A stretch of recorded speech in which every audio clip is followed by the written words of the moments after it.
அனைவருக்கும் வணக்கம். நாம் தமிழர் கட்சியினுடைய முன்னாள் நிர்வாகியுமான திராவிட முன்னேற்ற கழகத்தினுடைய இந்நாள் நிர்வாகியுமான ராஜீவ்காந்திக்கு எதிராக சமூக ஊடகங்களில் ஒரு செய்தி காட்டுத்தீயாக பரவிட்டு இருக்கு. ராஜீவ்காந்தி அவர்கள் தன்னுடைய இன்ஸ்டாகிராம் பக்கத்தில் இருந்து ஒரு பெண்ணுக்கிட்ட ரொம்ப ஆபாசமாக மெசேஜ் செய்திருக்கிறாரு அப்படின்னு ஸ்க்ரீன்ஷாட்டுகள் சமூக ஊடகங்களில் பரவி கொண்டிருக்கு. இதனுடைய உண்மைத்தன்மையை நம்ம ஆராய வேண்டியிருக்கு. ராஜீவ்காந்தி அவர்கள் நாம் தமிழர் கட்சியில் பயணித்த போதே திராவிட முன்னேற்ற கழகத்திற்கு எதிராகவும் கலைஞர் கருணாநிதி அவர்களுக்கு எதிராகவும் கடுமையான விமர்சனங்களை முன் வச்சிருக்கிறாரு. குறிப்பாக கலைஞர் கருணாநிதி அவர்களுக்கு எதிராக சர்க்கரை நாற்காலி சதிகாரன் அப்படியெல்லாம் பேசியிருக்கிறாரு. அப்படி பேசின ராஜீவ்காந்தி அவர்களுக்கு தான் திராவிட முன்னேற்ற கழகத்தில் மாநில மாணவர் அணி செயலாளர் அப்படிங்கிற பதவி அப்படிங்கிறது கொடுக்கப்பட்டிருந்துச்சு. அந்த பதவி ராஜீவ்காந்தி கிட்ட இருந்த காலகட்டத்திலிருந்து இப்போ வரைக்கும் ராஜீவ்காந்தி அவர்கள் தமிழ்நாடு முழுவதும் கூட்டம் போடுறேன் அப்படின்னு கட்சி காசை பல இடங்களில் ஆட்டையை போட்டிருக்கிறாரு. ஆனால் ராஜீவ்காந்தியை எந்த அளவுக்கு திமுக மாநில பொறுப்பெல்லாம் கொடுத்து மேலே ஏற்றி விட்டாங்களோ ஏற்றின வேகத்துக்கு இப்போ அப்படியே இறக்கி விட்டுட்டாங்க. ராஜீவ்காந்தி கிட்ட இருந்த பதவியை பிடுங்கி விட்டுட்டாங்க. ராஜீவ்காந்தி அவர்கள் மாணவர் அணி மாநில செயலாளராக இருந்து இப்போ மாநில கொள்கை பரப்பு இணை செயலாளராக டீப்ரமோட் ஆகிருக்கிறார். அதாவது மாணவர் அணி அப்படின்னு இருந்த காலகட்டத்தில் நிறைய கட்சி காசை ஆட்டையை போட்டுக்கிட்டு இருந்த ராஜீவ்காந்தினால இதுக்கப்புறம் திமுகவில் இருந்து காசை ஆட்டையை போட முடியாதுன்ற நிலை அப்படிங்கிறது உருவாயிருக்கு. ஏன்னா கொள்கை பரப்பு இணை செயலாளர் அப்படிங்கிற பதவியை வச்சுக்கிட்டு அவர் என்ன பண்ண போறாரு? ஏன்னா திமுகவுக்கு கொள்கைன்னு ஒன்று செத்து கிட்டத்தட்ட 60 வருஷத்துக்கு மேலாச்சு. திமுக கிட்ட இருக்கிற இப்போதைய கொள்கை என்ன அப்படின்னா கரப்ஷன் கலெக்ஷன்னா இதை கொண்டு போய் மக்கள்கிட்ட சேர்க்கறதுக்கு ராஜீவ்காந்தி என்ன பண்ண போறாரு? திமுகவுடைய கொள்கை வேற ஈவேராவுடைய கொள்கை வேறன்னு கிடையாது. ஏன்னா ஈவேராவுடைய கொள்கையை கொண்டு போய் சேர்க்கறதுக்கு பல அமைப்புகள் இருக்காங்க. அப்போ திமுகவிலிருந்து கொள்கையை ராஜீவ்காந்தி யாரோட சேர்ந்து பரப்ப போறாரு? இந்த யூடியூப் ரூட்டஸ் மைனர் குஞ்சு, அதுக்கப்புறம் சுபவி, இவங்க மாதிரி ஆள் கூட சேர்ந்து மேடைக்கு ஈவேரா என்ன செய்திருக்கிறார் தெரியுமா, அவர் மட்டும் இல்லை என்றால் நீங்கள் படித்திருக்க முடியுமா, கிழித்திருக்க முடியுமா அப்படின்னு வாயில வடை சுடுற ஒரு வேலை. இதெல்லாம் எவ்வளோ பெரிய அசிங்கம் தெரியுமா? டோட்டலாக டீப்ரோமோட் ஆகி ராஜீவ்காந்தி நிற்கிறதுக்கான முக்கிய காரணம் அவர் எல்லாம் மீறி பெண்கள்கிட்ட பேசிட்டாருங்க அப்படின்னு சமூக ஊடகங்களில் ராஜீவ்காந்திக்கு எதிராக ஒரு குற்றச்சாட்டு அப்படிங்கிறது வைக்கப்பட்டிருக்கு. நிறைய ஸ்க்ரீன்ஷாட்டுகள் அப்படிங்கிறது பகிரப்பட்டு வருது. அந்த ஸ்க்ரீன்ஷாட்டில் ஒரு கல்யாணமான பெண்ணோடு ராஜீவ்காந்தி அவர்கள் ஒரு உரையாடலில் இருக்கிற மாதிரி அந்த ஸ்க்ரீன்ஷாட் அப்படிங்கிறது அமைந்திருக்கு. அதை உண்மையிலேயே வெளியில் சொல்ல முடியாது, அந்த அளவுக்கு அருவருக்கத்தக்கத்தனமாக இருக்குது. ராஜீவ்காந்தி அவர்கள் அதை செய்திருப்பார் அப்படின்னு நான் சொல்லவே வரல. இது அவருக்கு எதிராக பரப்பப்படக்கூடிய அவதூறாக கூட இருக்கலாம். ஏன்னா உண்மையிலே ஒரு பெண் பாதிக்கப்படுறா அப்படின்னா அவளுக்கு அந்த நபருக்கு எதிராக புகார் அளிப்பதற்கு அனைத்து உரிமையும் இருக்குது. அவள் நியரஸ்ட் போலீஸ் ஸ்டேஷனில் போய் என்கிட்ட பாருங்கள் இவ்வளோ ஆபாசமாக பேசியிருக்காரு அப்படின்னு அந்த பொண்ணுக்கிட்ட இருக்கிற ப்ரூஃப்ஸை வச்சு தாராளமாக காவல் நிலையத்தில் புகார் அளிக்கலாம். ஆனால் சமூக ஊடகங்களில் தான் ராஜீவ்காந்தி ஏதோ தவறு பண்ணிட்டாரு அப்படின்னு சொல்லி ஸ்க்ரீன்ஷாட்டுங்கிறது பரவிக்கிட்டு இருக்கு. அதாவது ராஜீவ்காந்தி சீமானவர்களுக்கும் நாம் தமிழர் கட்சிக்கும் துரோகம் பண்ணிட்டு போயிருக்கலாம்.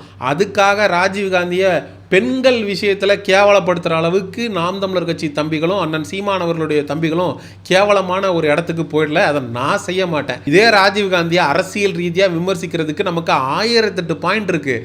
அதெல்லாம் விட்டுட்டு பெண்கள் விஷயத்தில் அவரை கார்னர் பண்ணணும் அப்படிங்கிற அவசியம் நமக்கு இல்லை. இதே தமிழ் தேசிய அரசியலில் பயணித்த ஒரு நபர் எப்படி திராவிட அரசியலுக்கு போய் பயணிக்க முடியும்? திராவிடம்ன்றது வேற, தமிழ் தேசியன்றது வேற. இதே ராஜீவ்காந்தி அவர்கள் அண்ணன் சீமானவர்கள்ட்ட இருந்து வேற ஒரு தமிழ் தேசிய அரசியல் தளத்தில் போய் அவர் பயணிச்சார்னா அவர் மீது நம்ம விமர்சனம் வைக்க போறதில்ல. ஆனால் தமிழ் தேசியத்துக்கு நேரடியாக செயல்படக்கூடிய இந்த திராவிட அரசியலில் எப்படி அவர் பயணிக்கலாம் அப்படின்னு அவர் மீது நாகரிகமான விமர்சனங்களை நம்ம வைக்கலாம், மாற்றுக்கிறதே இல்லை. இப்போ கூட காளியம்மாள் அவர்கள் நாம் தமிழர் கட்சியில் பயணிச்சாங்க. இப்போ இதே அண்ணா திராவிட முன்னேற்ற கழகத்தில் எடப்பாடியுடைய தலைமையின் கீழே போய் இணைஞ்சிருக்காங்க. அவர் மீது நம்ம என்ன பண்ணுறோம்? மாற்று கருத்துக்களை முன்வைக்கிறோம். தமிழ் தேசிய தளத்தில் நீங்கள் பயணித்தா கண்டிப்பாக நாங்கள் உங்களை வரவேற்றிருப்போம். ஆனால் அண்ணன் சீமானவர்கள்ட்ட இருந்து போய் நீங்கள் திராவிட இயக்கத்தில், ஏன்னா திராவிட இயக்கத்தை இதே ராஜீவ்காந்தி மாதிரி விமர்சித்த ஒரு நபர் இருந்திருக்கவே முடியாது. பயங்கர உணர்ச்சி பூர்வமாக பேசுவார் மனுஷன். அதுக்கப்புறம் காளியம்மாள் அவர்களும் நிறைய மேடைகளில் திராவிட அரசியலை விட்டு லெஃப்ட் ரைட் வாங்கியிருப்பாங்க. இந்த அளவுக்கு திராவிட அரசியலை எதிர்த்து பல வருடமாக தமிழ் தேசிய அரசியலில் பயணித்த நீங்கள் எப்படி திராவிட கட்சிகளோட போய் ஐக்கியமாகறீங்க? அப்படிங்கிற கேள்வியை தாராளமாக நமக்கு துரோகம் செய்துட்டு போன நபர்களுக்கு எதிராக நம்ம எழுப்பலாம். ஆனால் மாறாக அவர்களை பெண்கள் விஷயத்தில் வீழ்த்தணும் அப்படின்னு நினைக்கிறதுல நான் உடன்பட போவதில்லை, அதை நான் செய்ய போகிறதில்லை. ஆனால் ராஜீவ்காந்தியை பார்க்கும்போது நமக்கு ஒரு விஷயம் மட்டும் தெளிவாக தெரியுது. நாம் தமிழர் கட்சிக்கும் அண்ணன் சீமான் அவர்களுக்கும் துரோகம் பண்ணிட்டு ஒரு திராவிட கட்சியில் போய் நம்ம பெரியாளாக வந்துடலாம் அப்படின்னு மனப்பால் குடித்த எல்லாருமே இப்போ கழுதப்பால் குடிக்க வேண்டிய கட்டாயத்துக்கு தள்ளப்பட்டிருக்காங்க. ராஜீவ்காந்தி எந்த அளவுக்கு வேகமாக சரசரன்னு மேலே ஏறி போனாரோ அந்த அளவுக்கு இப்போ கீழே இறங்கி வந்துட்டார். எந்த அளவுக்கு திமுக வந்து ராஜீவ்காந்தியை தூக்கி விட்டுச்சோ அந்த அளவுக்கு கீழே போட்டு உடைச்சிருச்சு. ராஜா நம்ம மேலே போகிறோம், போய்கிட்டே இருக்கோம், அப்படியே ஆகாயத்தில் பறக்கிறோம்னு நினச்சிக்கிட்டு இருக்காத. உன்னை தூக்கி மேலே கொண்டு போகிறவங்க அப்படியே 2 கையும் எடுத்துட்டாங்கன்னு வச்சுக்கேன், கீழே விழுந்து தெரிக்கக்கூடாததெல்லாம் தெரிச்சு போயிடும். அப்படி ஒரு நிலைமை தான் இப்போ ராஜீவ்காந்திக்கு உருவாயிருக்கு. மாநில அளவில் மாணவர் அணி அப்படின்னு சொல்லி போஸ்டிங்கில் இருந்து வெள்ளச்சட்டையை போட்டுக்கிட்டு கிறிஸ்டா காரில் வந்து இறங்கிக்கிட்டு அப்படியே சீன் போட்டுக்கிட்டு இருந்த ராஜீவ்காந்திக்கு இன்னைக்கு ஆண்டவன் ஆப்படிச்சு ஒன்றுத்துக்கு இல்லாத ஒரு பதவியை திமுக வந்து மாற்றி கொடுத்து ராஜீவ்காந்தியுடைய பொலிட்டிக்கல் கரியரையே க்ளோஸ் பண்ணி விட்டுருக்காங்கன்றது தான் 100க்கு 100 மறுக்க முடியாத உண்மை. நம்ம இந்த விஜய் சங்கீதா பிரச்சனை வரும்போதே நம்ம வந்து சங்கீதாவை ஒரு ஆயுதமாக பயன்படுத்தி விஜயை வீழ்த்தணும்னு சத்தியமாக நினைக்கல. ஆனால் சங்கீதாவுக்கு எதிராக இந்த தாவேகா தற்குறிகள் சமூக ஊடகங்களில் சங்கீதா திமுகவுக்கு விலை போயிட்டாங்க அப்படின்னு சங்கீதாவை ரொம்ப கேவலமாக தரைக்குறைவாக ஒரு பெண் என்றும் பாராமல் பேசி வந்தானுங்க. அதனால தான் இந்த தாவேகா தற்குறிகளுக்கு இந்த சங்கீதா விஜய் விஷயத்தில் நம்ம பதிலடி கொடுக்கணும்னு நினச்சமே தவிர மித்தபடி விஜயை வந்து சங்கீதாவை வச்சு வீழ்த்தணும்னு நம்ம சத்தியமாக நினச்சே பார்க்கல. எந்த ஒரு ஆணையும் ஒரு பெண்ணை வைத்து வீழ்த்தணும்னு நினைக்கிறத விட ஒரு அயோக்கியத்தனம் இருக்கவே முடியாது. ஏன்னா இதுக்கு முன்னாடி நாம் தமிழர் கட்சியினுடைய தலைமை ஒருங்கிணைப்பாளர் சீமான் அவர்களுக்கு எதிராக விஜயலட்சுமியை வச்சு கிட்டத்தட்ட ஒரு 12 ஆண்டு காலமாக அரசியல் செய்துட்டு வந்தது தான் இந்த திராவிட முன்னேற்ற கழகம் அப்படிங்கிறது செய்திருக்கு.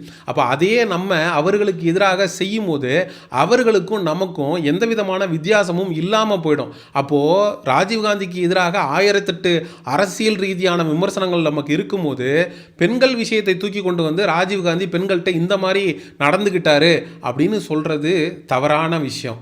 சரி, நாம் தமிழர் கட்சி தம்பிகள் ராஜீவ்காந்தி அவர்களை சுற்றி நடந்து கொண்டு இருக்கக்கூடிய இந்த அரசியலை பற்றி என்ன நினைக்கிறீங்க அப்படிங்கிற உங்களுடைய கருத்துக்களை மறக்காமல் கமெண்ட் செக்ஷனில் சொல்லுங்கள். சமூக நிகழ்வு அரசியல் சார்ந்த பதிவுகளுக்கு செயோனிசம் சேனலை சப்ஸ்கிரைப் பண்ணுங்கள். அடுத்த ஒரு காணொலி பதிவில் சந்திப்போம். நன்றி, வணக்கம்.